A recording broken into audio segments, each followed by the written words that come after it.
I thought that somehow becoming a mother and focusing my energy on the family would like be a cure to my burnout. And I just look back now and I'm just like, what the? That's so stupid. Did I say that aloud to anyone? Why didn't someone tell me that this was a really silly idea?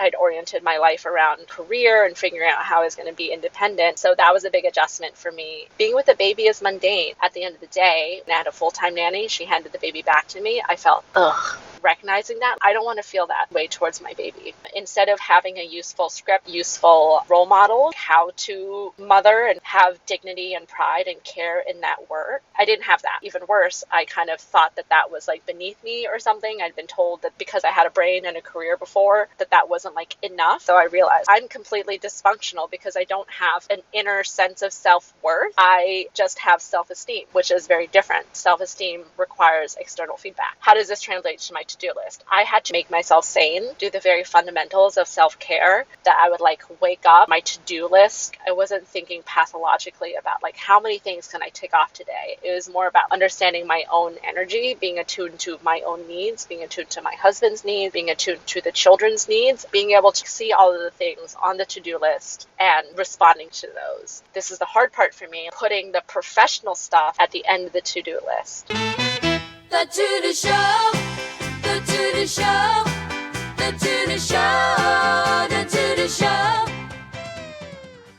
Hello, so nice to see your beautiful face. Lily Szabo is a mom, professional Chiang Mai hype girl, and digital nomad visa nerd. She runs her own podcast, Amagi Village, where she talks to people redesigning how we form community in today's landscape. Alongside her husband, she runs CNX Local, a widely trusted guide for families moving to Chiang Mai. They help families relocate to Chiang Mai and live their very best lives once they're there. Today, we're looking at the real to-do list of a woman who's raising 2 wonderful daughters, supporting global mobility projects, advising founders, and nurturing a local community, all while trying to live intentionally and in alignment with her values and sharing that with others. Lily, welcome to the To-Do Show. I'm so excited to get into it with you. Hello, Betsy. Hi, happy to be here. Yes, I've wanted you on the show forever, and especially, I mean, I really want to talk about some of the big questions that you and I have been discussing over the past couple of years of kind of like, I'll start with my normal question is how do you normally answer the question, what do you do when you're meeting a new person? I just default to, I guess, I position myself as a stay-at-home mom and I wait for people to express any curiosity before I go further. And do they generally? Is this like sort of a litmus test for people? It is a little bit of a litmus test, but I think I'm in a phase where so I just meet so many new people, and because I'm also like a known internet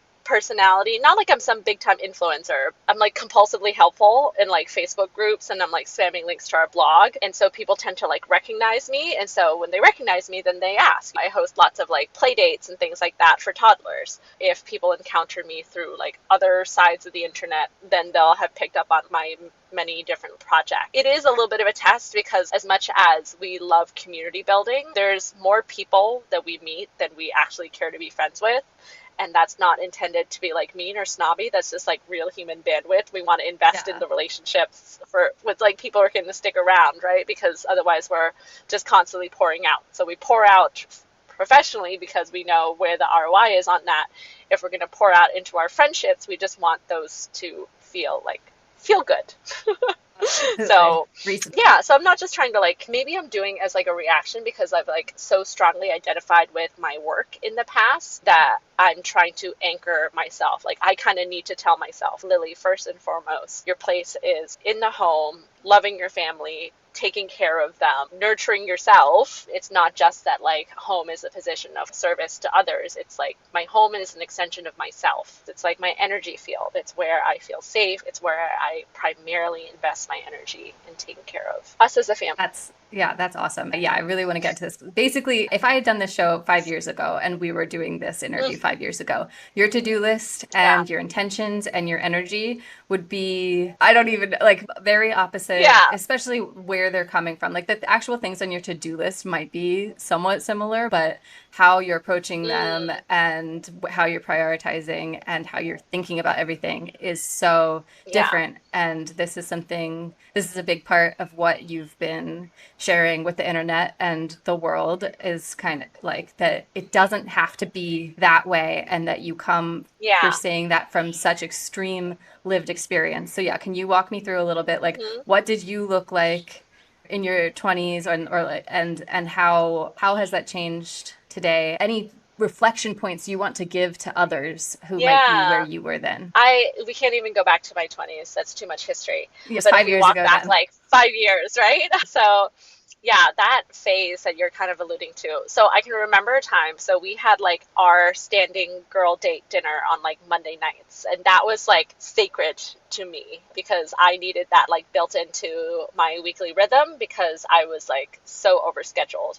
And it's kind of like embarrassing to me now to think, but like I'm so grateful to my friends that like my best friends knew they had to schedule time with me in advance. Like I lived and died by my calendar because at the time I was running a hostel and co-working space for Draper Startup House. I was doing lots of digital nomad meetups. I was doing startup ecosystem building. And so I was wearing a lot of hats at the same time and managing a team underneath me. So it was a big time of professional expansion, but it was also part of my chronic burnout cycle because being in hospitality in the middle of a pandemic is just not an ideal timing situation.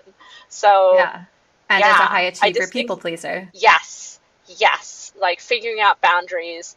No, I had shifted from doing freelance client work to having like a boss and investors that I was like answerable to, as well as managing a team. And I'm managing projects on the ground, doing events, managing like online marketing campaigns, finding partnerships, and just signing reams of paperwork constantly too, because that's just what doing in business in Thailand like required. A very full plate, very different. And then when that whole thing kind of exploded, that coincided with me and my now husband deciding that we were ready to become parents. It's so funny what you think you're ready for. And like we did it because I don't think you ever really can be. If you think you're ready for it, then like that's really cute. Like the universe is going to have its joke on you, but also you should just do it anyways. It's Yeah. just so important because it's something that invites you to grow and rise to the occasion.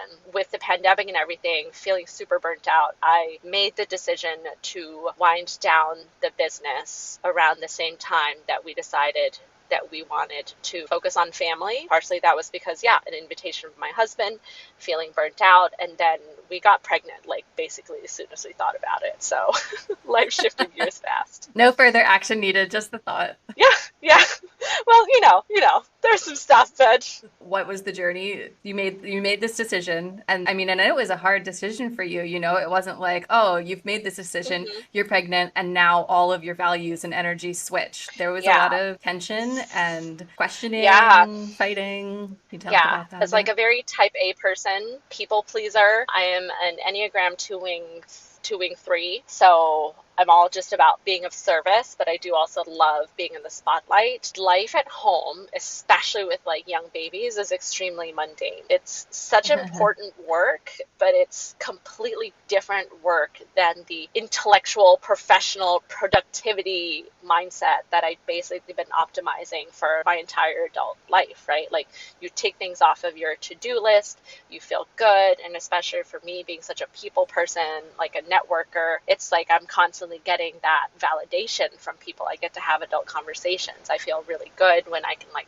sit down and do focused work and like I produce something. There is a deliverable. There's something that goes out into the world and gets eyeballs and attention and feedback, the energy return. And I basically had to rebuild my whole sense of self around marriage and motherhood because I had bought so far into just very just normal, progressive, feminist ideals. I'd oriented my life around career and figuring out how I was going to be independent.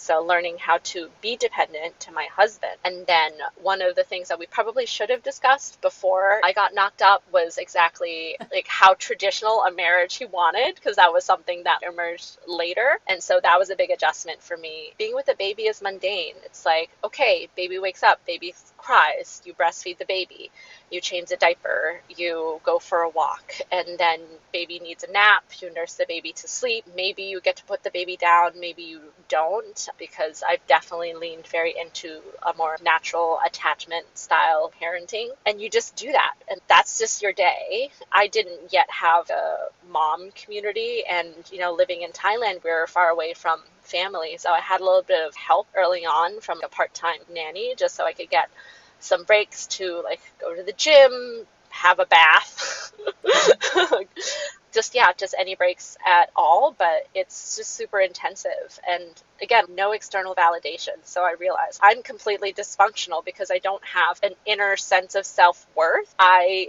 just have self-esteem, which is very different. Self-esteem requires external feedback. Yeah, that's been one of the most interesting things to me that we've reflected on over the years, and like something that I catch myself doing, of kind of like, this is part of the addictive nature of work, is like the dopamine hit you get from not only just like you feel some sense of accomplishment, but then if it's going out in the world or if it's going to somebody else for approval, and then they tell you how great it is and how brilliant it is, and it's just like this whereas you're breastfeeding a baby's not going like, excellent work, mom, that was some top notch.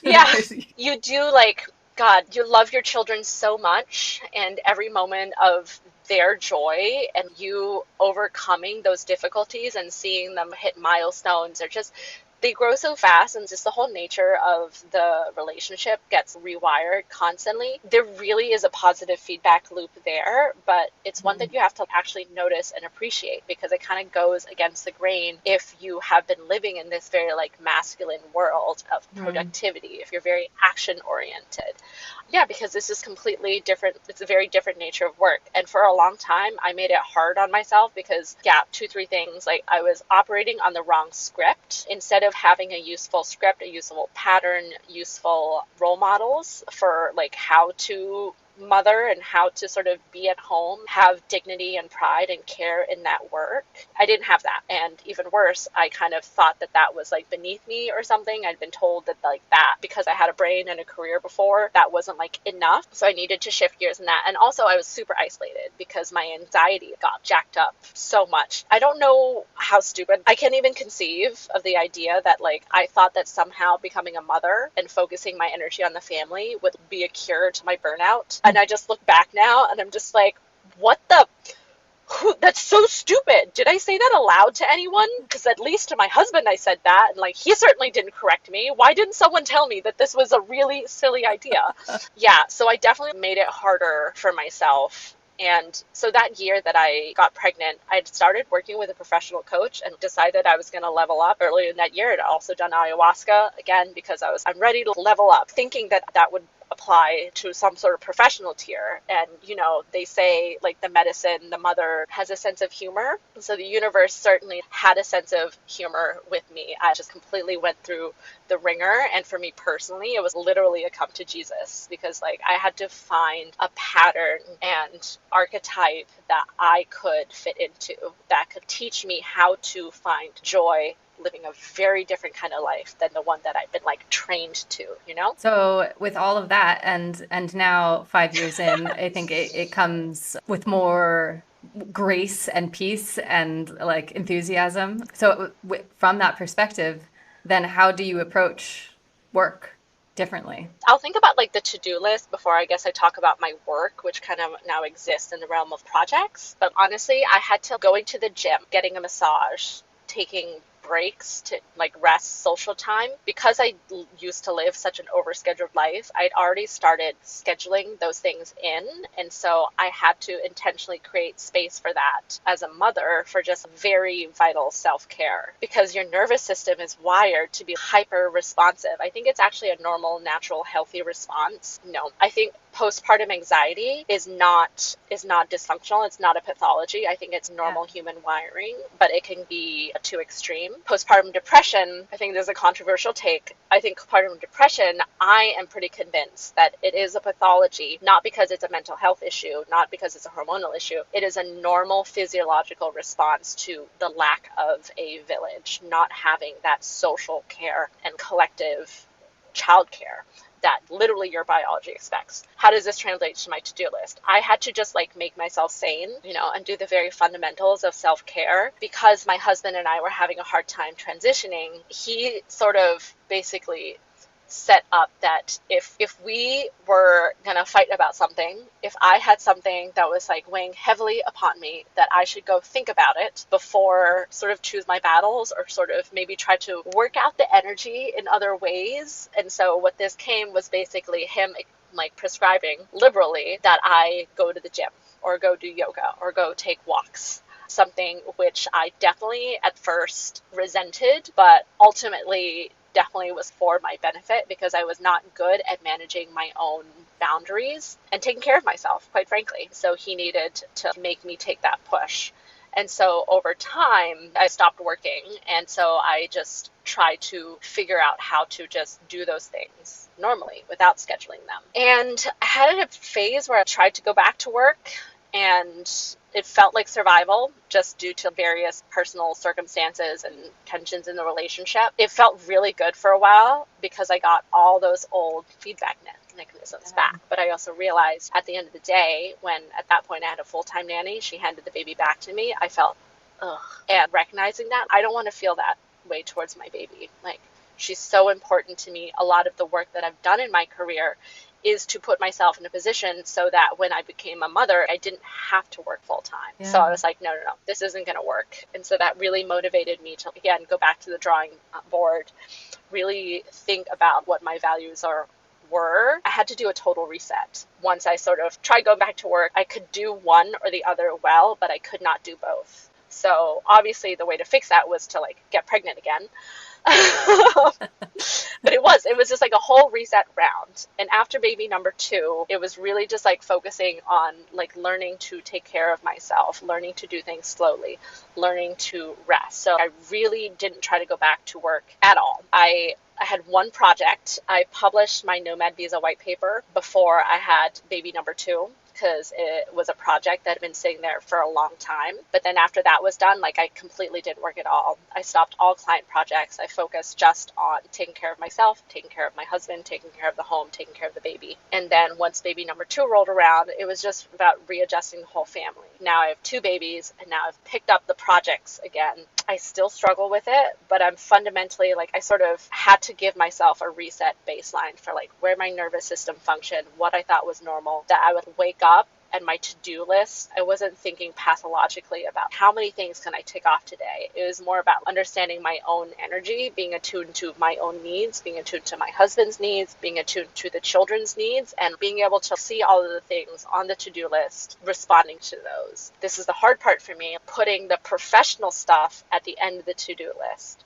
Like maybe if there's something scheduled, like I have to do a recording or I have a deadline for something, then it changes, of course. But for the most part, it's saying like, hey, work comes last. Self, family, that comes first. Yes, that was all very, no, it was so beautifully said and so vulnerably said. Thank you for sharing all of that. I think it's really beautiful and juicy stuff for people to reflect on. We've been talking through that whole experience, so you know all like the intimate, like gory details of the process. You've been like, you've held me in my like lowest depths of like despair, and you've also been there for all like the celebrations and the wins, you know.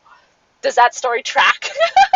Yeah, absolutely. I mean, yes, obviously a condensed version. I think it has been such an interesting, more than anything, to watch where your nervous system and energy are at. Not like I had the answers and was like, oh, this will fix you, Lily, or something, but just like watching you and feeling you and how different you feel based on how your energy is being spent and how you are reserving your energy has been a really interesting thing to witness as somebody who loves you deeply and feels you deeply. Like, I think because we love each other and have such a close relationship, I feel like I feel you so much more than I feel the average person. And yeah, just it's interesting. Yeah. I love getting into the philosophical talks about it all with you. And I also love just feeling it. Yeah, I think that's been the thing, right? Because it all felt so theoretical and there was a lot of like fake it till you make it. And just honestly, a humble acceptance that as much pride as I have in certain things, I don't think I'm a poor judge of my own competence. You know, I am just much more competent than the average person, but that doesn't make me any better because it comes with like, I have my own downfalls. You know, I am not actually good at taking care of myself in terms of just honoring my needs. You know, have not actually been historically good at regulating my nervous system in moments of crisis. I definitely take up all the oxygen in the room when I am in crisis, and I'm not good at like asking for help. I'm not really good with following through on boundaries or even following through on my commitments if my underlying energy isn't good. I like definitely, it's like all those ADHD things where I'm not like diagnosed, but the more I've learned about it, I'm like, okay, that makes sense. It's me. Probably neurodivergent, like maybe ADHD, and it's that like whole executive dysfunction thing. And I think that's what confuses people who are close to me sometimes, especially my husband, because he's always questioned, Lily, how can you tick off so many things professionally in your to-do list and just be doing such an abysmal job where it should matter most, which is in you, in our relationship, in the home. And that's been the thing that's like deeply confronting. But the thing that has been very motivating is like pushing through that, as you pointed out, this ego discomfort and just recognizing that people smile more around me, like my relationship is better. That feeling of just being like, ugh, when I see my child at the end of the day, it's like, no, I should feel glad to switch modes to come back to being a mother, you know, and it really is measured by how I feel and how people feel me. Let's get into your actual to-do list. So I have the one that you sent me. You've added things to it. Yes. First category, Zach/Nomad. Yeah. So I have 2 clients right now, 2 people who are like actually paying me for things. So my husband is a breadwinner family, but he fully supports me working as long as it's something that makes me feel good and it's adding to the family. These projects are very much part-time things. My friend Zach, I do partnerships and perks for. He's building tiny house villages for digital nomads. He had asked me to put together a list of events like Nomad, Web3 kind of stuff within our space so that we could have a priority outreach list for events that we want to partner with and curate. I was also pitching him a mini podcast idea, Friends of Nomad, so that we could do some like community activation and just like have content. You know, I think it's easier to sell partnerships when people know what the distribution channels are, and he was not regularly doing content. And then I had my friend Gear / the Amagi Village podcast. And so I'm now doing both the podcast and like literally in the planning exploratory phases of developing like a literal village. So that to-do list includes calling and checking prices of land. I have to publish episode 5, which we recorded in our friend Charlotte. Do you know Charlotte has a podcasting studio that she opened now? So I need to get that episode polished up on online, book more people, actually promote on the socials, and reschedule our friend Ruwan because I was supposed to talk to him last week, but he had messed up with his childcare arrangements. And what's happened with our past 2 schedulings? We've started recording twice now, and childcare. It's life, and you know I respect it because I'm like, I put my family first. Like I would be such a huge hypocrite to like do the same to you. And then I put Chris, so the projects that Chris and I have, which is like really just see next local. He's Chris is her husband. Wants me to. Yeah, Chris is my husband, and Chris wanted me to do some like design image stuff because he felt like the site was becoming too AI heavy, and so at least like with our visuals we could fix that. And he wants me to work on his LinkedIn, and I'm like, yes, but I actually need to like be logged into his account, and also like I've maxed out on Claude on my end, so I need to use his Claude account, which is more premium, which is where I've already like set up a project for him, and so I don't actually get that many chances to like sit on his computer to do this. So we need to actually just solve that via like login, and also I need to fix his jeans because he loves his jeans, but I need to take them to the seamstress. Every time I go, she's been closed. So actually, I need to take this off because I just said, forget it. How I'm buying varied these are. Yeah. Yeah. So those all went in like the same husband bucket. Today, the reason I'm recording from the car is I arrived at the shopping mall early before it opened, and AIS, my telecom provider, needs me to show up and prove that I'm me and like make sure they have the updated ID, because Thailand's going through all sorts of annoying KYC things right now with both like it's been with really the banks, but like the telecom is also being affected. We are trying to buy a house, and so I'm going to the bank with the title deeds so we can get an independent appraisal. And That is a very grown-up of other activity. things. I know. Also on this list, so I pitched a story to Jessica, the editor at Nomad Gossip magazine. So I managed to tick that off. The nanny asked for some time off, so I ticked that off as well. Worked that out with her. Yeah, something else that's important on there is this week we need to go enroll our eldest, our almost 4-year-old. We're going to enroll her in this really cute, like Waldorf-ish Thai school that's down the road from us. And I'm just like, I've been so close to my children. Someone else is going to have them 5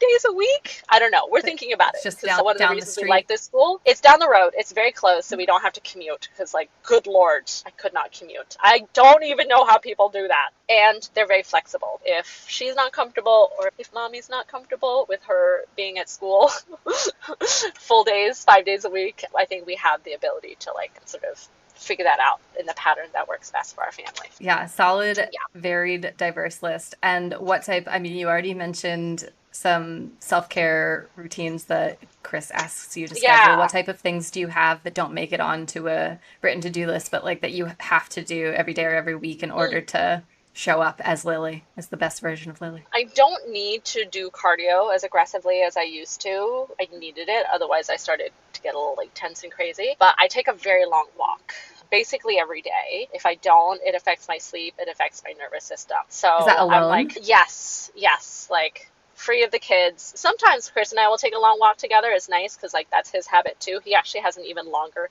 He goes like the outest most block from our neighborhood. I go sort of like within our gated community and I just like loop around. And then that way I'm also not too far in case I need to be summoned home for something baby related. Yeah, but I go for long walks. I try to get a massage once a week. It's like a 2-hour Thai massage. And I try to get my nails done. It was like just a little beauty self-care thing. I guess that's usually like every 2 to 3 weeks. My eldest has started going with me. She feels like it's like so special that she picks like a coloring book and a soft toy and like some activity things, and she packs them in her backpack herself, and then she like sits quietly on the couch and like watches me get my nails done. Like the nail techs always like give her stickers or something, it's like very sweet. Also just like social time, like time with my friends is something that's much more baked in. And also on every Tuesday we join my friend Effie's Playgroup.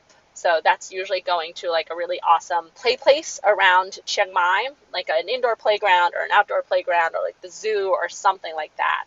And so that's like quality time with like the girls. I check in with like my mom friends. And then on Thursday, we host a standing play date at our own house. That's also, just like putting time and effort into like our village. And sometimes like no one shows up and that's fine. Then it's just a quiet day for me and the girls at home. And sometimes there's like a dozen children and their associated like parents and nannies running around. And we're like getting everyone to like make their own pizza. And it's like chaos. And it's like really sweet. Yeah. So those are some of my like rhythmic anchors. I don't put those on my to-do list, but they are very much the engines of my energy and the family energy. So do you always, anything that's actually going on a to-do list, do you write it down on a piece of paper, or do you have any other systems? I do need to write it down on a piece of paper. For a while, I was trying to bully ChatGPT, which I use a lot to just sort of like think aloud. I was trying to bully it into doing a to-do list, and I just have to accept that like that's not what LLMs are for. They cannot like recall for shit. Which is the name of the app? Because I use this app called Habit. I'm doing terribly, but this is like the widget, but cool. It has like different habits that I track. So my cardio, my walks, like stretching, meditate, Bible study, going to bed at 9:30 are some of the highlights, right? So rather than having like a written to-do list for that, this is me like checking in with myself. And so I don't update this all the time, but if I start to feel off, one of my first off ramps, as my husband like calls it, is I go check in with this thing. Am I doing the basics. They also have a to-do list app. What is it called? It's called Minimal List. And so I don't update this very frequently. Actually, it's like very useful to go back sometimes. I'm like, oh, I remember when I thought I would have time to do all of these things. But yeah, at the end of the day, I am a written list girl.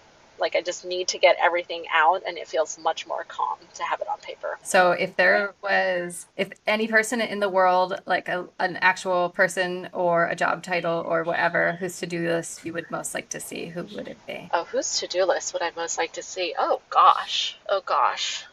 Who do I really admire? I don't know. Or just someone you're Lives a deeply really curious interesting about? life. Someone I'm deeply curious about. I don't know. Honestly, I think it's maybe like a funny thing where when you're so comfortable doing your thing, you just like don't care about other people so much. I can recall being like very envious of people and just being like, I wish I had her life. I wish I had his like life and success. And now I'm just like, you do you. I'm so good here. Doesn't mean you need to emulate their to-do list. I mean, hey, I want to see everyone's to-do Or list, just like and I do not curiosity. want their jobs. Yeah.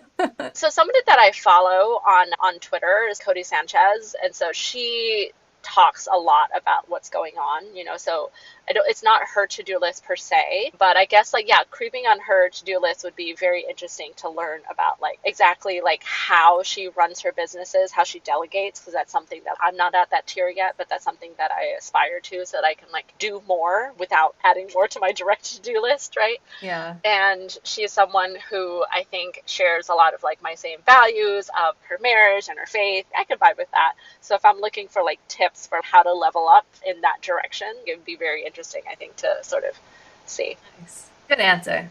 Good reflection. If you have a question that people can ask themselves to kind of like a reflection point that would have been really useful for you to hear when you were at a low point in your journey. So I think in the realm of career advice or how to take ownership of your life and your time, I think something that was life-changing for me was I was in a mastermind where someone introduced me to The One Thing by Gary Keller. And based on that experience, that's when I was like, okay, my goal is to run my own co-living. And I'd sort of work backwards to figure out how to prioritize my time so that I could make that happen in 5 years and figure out the leverage points. And I thought content was something that was going to get me there. And it was an SEO mastermind. I actually managed to manifest that in less than 2 years. I was headhunted to start Draper Startup House. So that was super effective. And it was energetically, I was working with the universe to make this happen. It worked really well for me. I've continued to think about The One Thing so much because it's so easy to want to feel busy, because feeling busy can make you feel important and it makes you think you're doing things. It's running your nervous system. It's trying to get that hit of dopamine, but not actually getting anything meaningful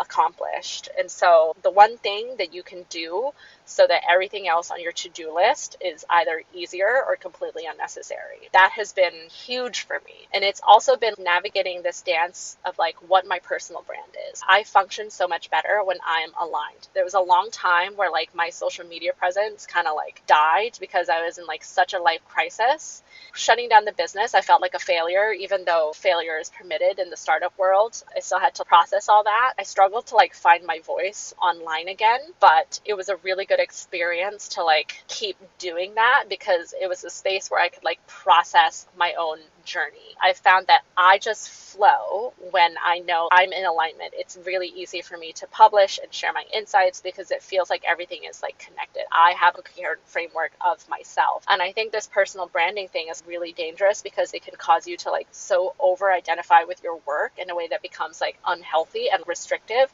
And that sucked.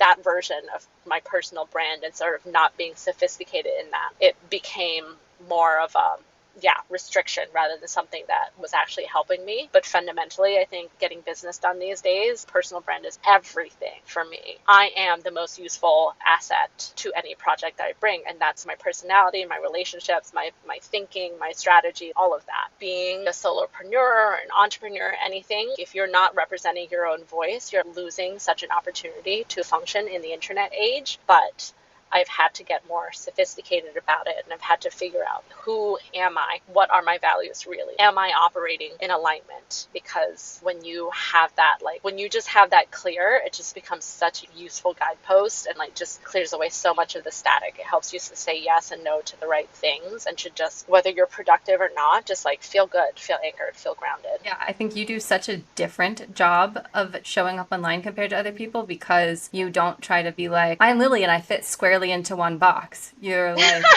you know, you can be talking about nerdiest, boring parts of visa government thing, and then also somehow how that in your life at this moment ties into you being a mother. You're always like, I am a multidimensional person, and there are a lot of dimensions that I'm bringing to every aspect of what I'm doing, and it's admirable and inspiring how you show up online, represent your full self. I think it's underrated too, because I think if you're thinking it only as your personal brand, then you're thinking about it as like something you're doing for your career. But storytelling is really important to us, like our own myths. We believe our own stories and delusions so much, right? I think people can also think of their personal brand as, what is my meaning making engine? Like, what's my why? And it's like your first question to me, how do I introduce myself to people? Like, that's what I want to like be anchored in. I love it. You're so well spoken. Thank you. I have, I make a living on this, you know, my projects all basically require me to like talk a lot and sound smart. So thank you. Very validating. Well, thank you so much for doing this. It was wonderful to talk to you, and I'm excited to get to share your awesomeness and inspiration and deepness with the internet. Thank you for the invitation. I'm a human design projector. I guess I'm here to provide insights to the world, but I have to be invited. And so these invitations mean everything. Thanks. All right. I love you. Thank you for doing this. Love you. Bye. Hi. I'm Jen Tracy, and you've been watching The To-Do Show. If you're curious about how other people tackle their days, and honestly, who isn't, there's another conversation right here that'll probably surprise you. Go check it out. And here's something interesting. There's actually research showing that people fall into 8 distinct patterns when it comes to how they organize their lives.